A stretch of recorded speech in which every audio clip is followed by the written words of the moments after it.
In the previous video, we learned about conversion factors. And we learned that these are mathematical equalities that allow us to relate two different units, right? And those units are always going to be related. So we saw very simple one-step conversions in the previous video. In this video, we're going to see how we can use multiple conversion factors to allow us to do a little bit more complex conversions where we simply don't have an easy way of doing a conversion in a single step. So let's see a fairly common example of this.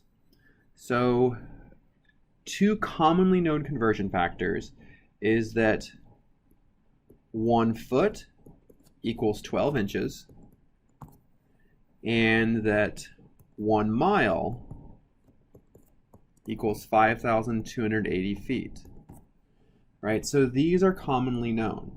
But what if we want to know how many inches, so how many inches are in 3.4 miles? Right? We do not have an easy way to convert from 3.4 miles to inches. However, right, so we can't do this very easily. However, using these two conversion factors, we can relate miles to feet, and then using this other conversion factor, we can convert feet to inches. So in two steps here, a first step and a second step, we can figure out how many inches are in 3.4 miles. So let's set this up. So we're starting with our known quantity, which is 3.4 miles. And I'm going to go ahead and use the box diagram that we learned in the previous video. We're going to follow our units. We want to cancel out miles and be left with feet in our first conversion, right? So this is our first step here. Okay, let's go ahead and do that. So when we do this, we see miles cancel out and we're left with feet. So we'll go ahead and put in our conversion factor now. So 1 mile is 5,280 feet. And when we plug this into our calculator, we have 3.4 times 5,280. This gives us 1,795.2 feet. In a second conversion now, we can convert feet to inches, right? So as we talked about here. So we have 179, get rid of that. We have 1,795.2 feet. We'll set up conversion where we cancel out feet and we're left with inches. So in this case, feet cancel, we're left with inches on top. So we know from our conversion factor that 1 foot is 12 inches. And when we plug these values in, this gives us 17,952 feet. Okay, so that's the product of our first conversion giving us feet here. We can do a second conversion where we convert feet to inches. So let's start with 17,592 feet. We do a single conversion where we cancel out feet. We're left with inches. Right, so our feet cancel here. We'll be left with inches. And now plugging in the numbers from our conversion factor, we see that 1 foot is 12 inches. Right, so up here, 1 foot is 12 inches. Now when we plug this into our calculator, we see that this gives us 215,424 inches. So we have 215,424 inches in 3.4 miles. All right, so each step is just as easy as we saw in the previous video, but in this case we need to do 2 steps to make this conversion work. Okay, to simplify this a little bit, we can actually do both of these steps in a single calculation. So I'll change colors here to make this more obvious. So we're starting with 3.4 miles. In our first conversion, we're canceling out miles and we're left with feet.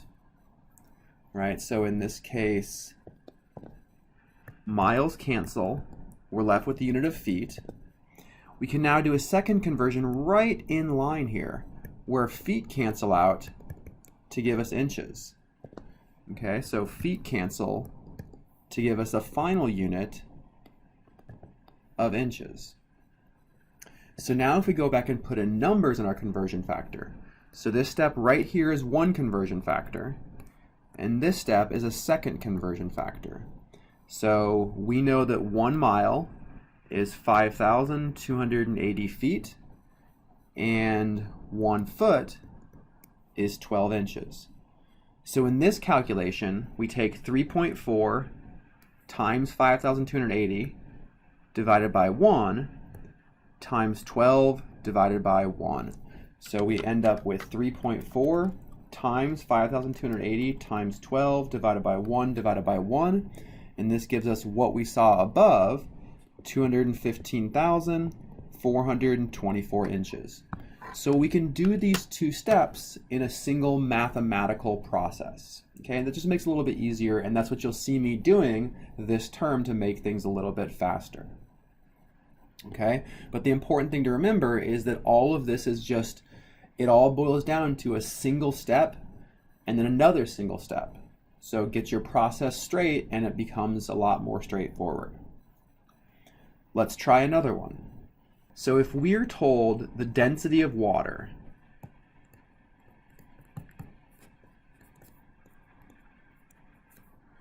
is 1 gram per milliliter, okay? So this is a common unit. This is density, mass per volume, okay? So what this means, 1 gram per milliliter, this means 1 gram of water equals 1 milliliter of water, okay? So that's a conversion factor. So if we want to know how many milliliters of water are equal to 2 pounds. Okay, so in this case, what we need to recognize is that we already have one of our conversion factors. So if we know how many grams of something we have, we can convert it to milliliters. But we don't have a way of converting pounds to milliliters. However, we may be able to look up a way to convert pounds to grams, because these are both associated with weight or mass. And then once we know grams, we can convert this to milliliters. So again, 2 steps. Okay, and you're going to run into a lot of situations where you'll need to go look up a conversion factor. Okay, in this case, I'll tell it to you. So 1 pound is equal to 454 grams. Okay, so we now know this. We know that 1 pound is equal to 454 grams, and 1 gram is equal to 1 milliliter. So we're now in a position to convert 2 grams all the way over to milliliters. So our known quantity is 2 pounds. I'm going to set up my box diagram where I cancel out pounds, and I'm left with grams. And in my second step here, right, so step number 2, I want to convert grams, so cancel grams, be left with milliliters. If I verify my units, I cancel pounds, I cancel grams, I'm left with milliliters. Okay, now it's a matter of putting in numbers into our conversion factor. From our first conversion factor here, we know that 1 pound is 454 grams. And from our second conversion factor, we know that 1 gram is 1 milliliter. So again, plugging this into our calculator, we have 2 times 454 divided by 1 times 1 times 1. So this gives us 908 milliliters. So if you were to measure out 908 milliliters of water, it would weigh 2 pounds.